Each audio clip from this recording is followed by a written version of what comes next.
जब श्री राम अयोध्या में राज्य करने लगे तब एक दिन समस्त ऋषि मुनि श्री रघुनाथ जी का अभिनंदन करने के लिए अयोध्यापुरी में आए। श्री रामचंद्र जी ने उन सब का यथोचित सत्कार किया।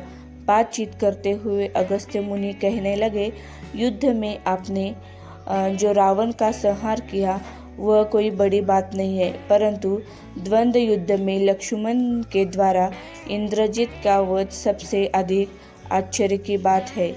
यह मायावी राक्षस युद्ध में सब प्राणियों के लिए अवध्य था। उनकी बात सुनकर रामचंद्र जी को बड़ा आश्चर्य हुआ।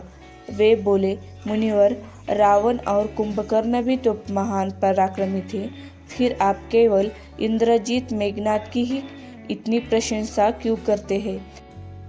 महोदर, प्रहस्त विरूपाक्ष भी कम वीर नहीं थे। इस पर अगस्त्य मुनि बोले, इस प्रश्न का उत्तर देने से पहले मैं तुम्हें रावण के जन्म, वर प्राप्ति आदि का विवरण सुनाता हूँ। ब्रह्मा जी के पुलस्त्य नामक पुत्र हुए थे, जो उन्हीं के समान तेजस्वी और गुणवान थे। एक बार वे महागिरी पर तपस्या करने गए। वहाँ का स्थान अत्यंत रमणीय था, इसलिए ऋषियों, नागों, राजर्षियों आदि की कन्याएं वहाँ क्रीड़ा करने आ जाती थी। इससे उनकी तपस्या में विघ्न पड़ता था। उन्हें वहाँ आने से मना कर दिया।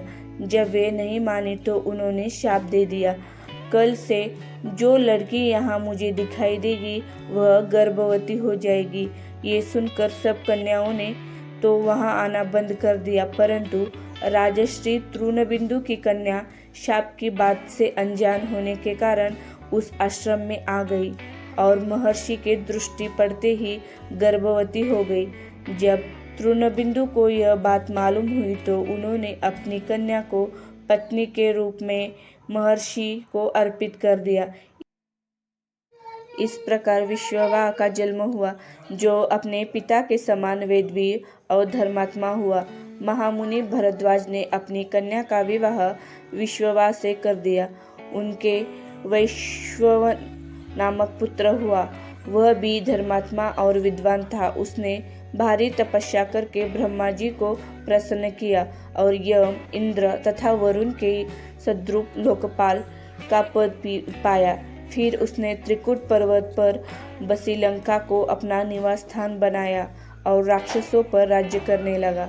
श्री राम ने आश्चर्य से पूछा, तो क्या कुबेर और रावण से भी पहले लंका में मांस भक्षी राक्षस रहते थे?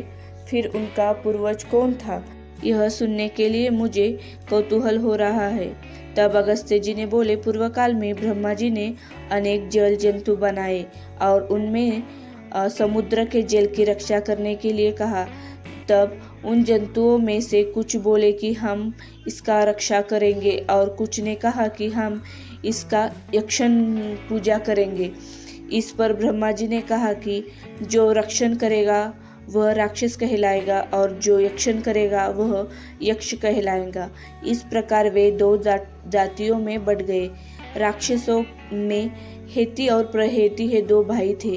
प्रहेती तपस्या करने चला गया, परंतु हेती ने भया से विवाह किया, जिससे उनके विद्युत्क्वेश नामक पुत्र उत्पन्न हुआ। विद्युत्क्वेश के सुकेश नामक पराक्रमी पुत्र हुआ। सुकेश के माल्यवान, सुमाली और माली नामक 3 पुत्र हुए।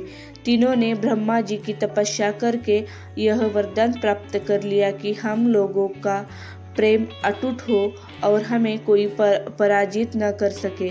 वर पाकर वे निर्भय हो गए और सुरों असुरों को सताने लगे। उन्होंने विश्वकर्मा से एक अत्यंत सुंदर नगर बनाने के लिए कहा। इस पर विश्वकर्मा ने उन्हें लंकापुरी का पता बताकर भेज दिया। वहाँ वे बड़े आनंद के साथ रहने लगे। माल्यवान के वज्रमुष्टि, विरूपाक्ष, दिर्मुख, सुतपद्य, यज्ञकोप, मत्य और उन्मत्त नामक 7 पुत्र हुए। सुमाली के प्रहस्त, अकल्पक, विकट, कालिकामुख, ध्रुमाक्ष, दंड, सुपाक्ष, सह्याद्री, प्रधव एवं भारकर्ण नाम के 10 पुत्र हुए। माली के अनल, अनिल, हर और संपाति नामक 4 पुत्र हुए। ये सब बलवान और दुष्ट प्रकृति होने के कारण ऋषि मुनियों को कष्ट दिया करते थे। उनके कष्टों से दुखी होकर ऋषि मुनिगण सब भगवान विष्णु की शरण में गए। तो उन्होंने आश्वासन दिया कि हे ऋषियों, मैं इन दुष्टों का अवश्य ही नाश करूंगा। जब राक्षसों को विष्णु के इस आश्वासन की सूचना मिली तो वे सब मदमग्न करके संगठित हो माली के सेनापतित्व में इंद्रलोक पर आक्रमण करने के लिए चल पड़े। समाचार पाकर भगवान विष्णु ने अपने अस्त्र शस्त्र संभाले और राक्षसों को संहार करने लगे। सेनापति माली सहित बहुत से राक्षस मारे गए और बाकी के लंका की ओर भाग गए। जब भागते हुए राक्षसों का भी नारायण संहार करने लगे तो माल्यवान क्रुद्ध होकर युद्धभूमि में लौट पड़ा। भगवान विष्णु के हाथों अंत में वह भी काल का ग्रास बन गया। शेष बचे हुए राक्षस सुमाली ने नेतृत्व में लंका को त्याग कर पाताल में जा बसे और लंका पर कुबेर का राज्य स्थापित हुआ। अब मैं तुम्हें रावण के जन्म की कथा सुनाता हूँ। राक्षसों के विनाश से दुखी होकर सुमाली ने अपनी पुत्री कैकसी से कहा कि पुत्री, राक्षस वंश के कल्याण के लिए मैं चाहता हूँ कि तुम परम पराक्रमी महर्षि विश्ववा के पास जाकर उनसे पुत्र प्राप्त करो। वही पुत्र हम राक्षसों की देवताओं से रक्षा कर सकता है। अगस्त्य मुनि ने कहना जारी रखा। पिता की आज्ञा पाकर कैकसी विश्ववा के पास गई। उस समय भयंकर आंधी चल रही थी। आकाश में मेघ गरज रहे थे। कैकसी का अभिप्राय जानकर विश्ववा ने कहा कि भद्रे, तुम इस कुबेले में आई हो। मैं तुम्हारी इच्छा तो पूरी कर दूंगा, परंतु इससे तुम्हारी संतान दुष्ट स्वभाव वाली और कुकर्म वाली होगी। मुनि की बात सुनकर कैकसी उनके चरणों में गिर पड़ी और बोली कि भगवान, आप ब्रह्मवादी महात्मा है। आपसे मैं ऐसी दुराचारी संतान पाने की आशा नहीं करती, अतः आप मुझ पर कृपा करें। कैकसी के वचन सुनकर मुनि विश्वासा ने कहा कि अच्छा, तो तुम्हारा सबसे छोटा पुत्र सदाचारी और धर्मात्मा होगा। इस प्रकार कैकसी के 10 मुख वाले पुत्र का जन्म हुआ, जिसका नाम दशग्रीव रख गया। उसके पश्चात कुंभकर्ण, शूर्पणखा और विभीषण के जन्म हुए। दशग्रीव और कुंभकर्ण अत्यंत दुष्ट स्वभाव के थे, किंतु विभीषण धर्मात्मा स्वभाव का था। अपने भाई वैश्रवण से भी अधिक पराक्रमी और शक्तिशाली बनने के लिए दशग्रीव ने अपने भाइयों सहित ब्रह्मा जी की तपस्या की। ब्रह्मा के प्रसन्न होने पर दशग्रीव ने मांगा कि मैं गरुड़, नाग, यक्ष, दैत्य, दानव, राक्षस तथा देवताओं के लिए अवज्ञ हो जाऊं। ब्रह्मा जी ने तथास्तु कहकर उसकी इच्छा पूरी कर दी। विभीषण ने धर्म में अवचित मति का और कुंभकर्ण ने वर्षों तक सोते रहने का वरदान पाया। फिर दशग्रीव ने लंका के राजा कुबेर को विवश किया कि वह लंका छोड़कर अपना राज्य उसे सौंप दे। अपने पिता विश्ववा के समझाने पर कुबेर ने लंका का परित्याग कर दिया और रावण अपनी सेना, भाइयों तथा सेवकों के साथ लंका में रहने लगा। लंका में रहने के बाद अपनी बहन शूर्पणखा का विवाह कालका के पुत्र दानवराज विद्युद्विग्न के साथ कर दिया।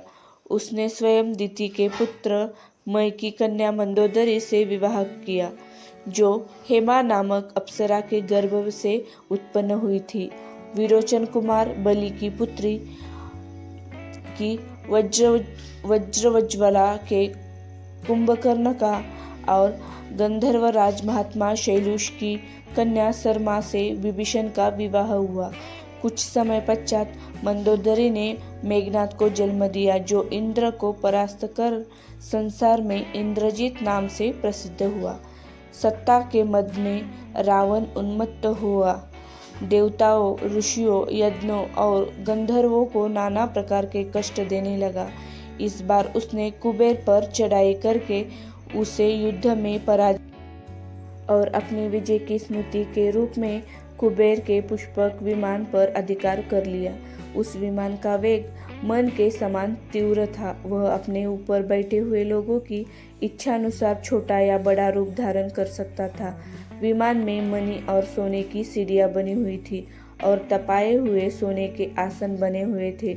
उस विमान पर बैठकर जब वह शरवण नाम से सुप्रसिद्ध शरकंडों के विशाल वन से होकर जा रहा था, तो भगवान शंकर के पार्षद नंदीश्वर ने उसे रोकते हुए कहा कि दशग्रीव, इस वन में स्थित पर्वत पर भगवान शंकर क्रीड़ा करते हैं, इसलिए यहाँ सभी सूर, असुर, यक्ष आदि का आना मना कर दिया गया है।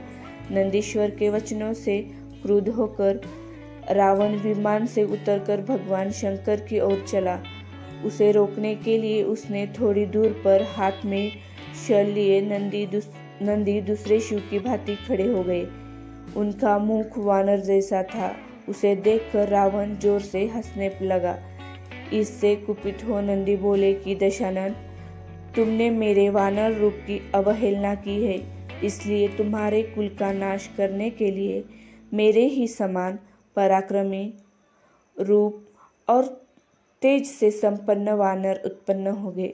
रावण ने इस और तनिक भी ध्यान नहीं दिया और बोला कि जिस पर्वत ने मेरे विमान की यात्रा में बाधा डाली है, आज मैं उसी को उखाड़ फेंकूंगा। यह कहकर उसने पर्वत के निचले भाग में हाथ डालकर उसे उठाने का प्रयत्न किया। जब पर्वत हिलने लगा तो भगवान शंकर ने उस पर्वत को अपने पैर के अंगूठे से दबा दिया। इससे रावण का हाथ बुरी तरह से दब गया और वह पीड़ा से चिल्लाने लगा। जब वो किसी ही प्रकार से हाथ न निकाल सका तो रोते रोते भगवान शंकर की स्तुति और क्षमा प्रार्थना करने लगा।